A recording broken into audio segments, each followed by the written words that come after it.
Have you ever wanted to look into retro games but aren't sure where to begin? Do you ever wonder which classic games stand the test of time and which ones don't hold up? These are some questions that have been bothering me for a while now, and I think it's about time to do something about it. So I'm going through gaming's history one game at a time to try to find the best games of all time. Welcome to the Gaming Archaeologist.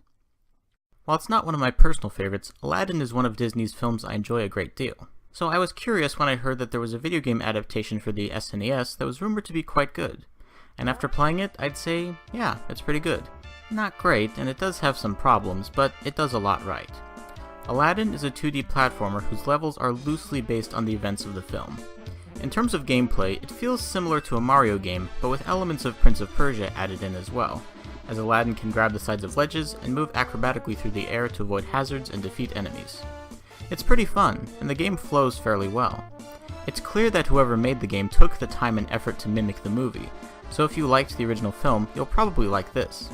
From the environments to the music, the game is very nice to look at and to listen to, which makes playing through it all the more enjoyable. The challenges mainly consist of platforming, and there aren't very many bosses. But when there are, they're pretty good. The final boss fights with Jafar in particular are quite memorable. The first stage is very reminiscent of the Dracula fights from the Castlevania games, while his final form is more comparable to the Bowser fights from Mario. Both are challenging, but in a good way. The game can be quite hard at times, but for the most part it's fair with its challenges, and I really appreciate how spikes and lava are not instant kills like in some other games, and instead give you a chance to recover. Unfortunately, there is one significant problem that drags the game down a fair bit. I'm of course talking about the live system. Now, live systems annoy me, but Aladdin is fairly good with checkpoints, so I could have forgiven it for that. What I can't forgive, however, is having limited continues.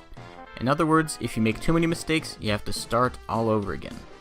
Yeah, there's a password system that mitigates this somewhat, but it's still something that bothers me whenever an otherwise good game has this annoying mechanic.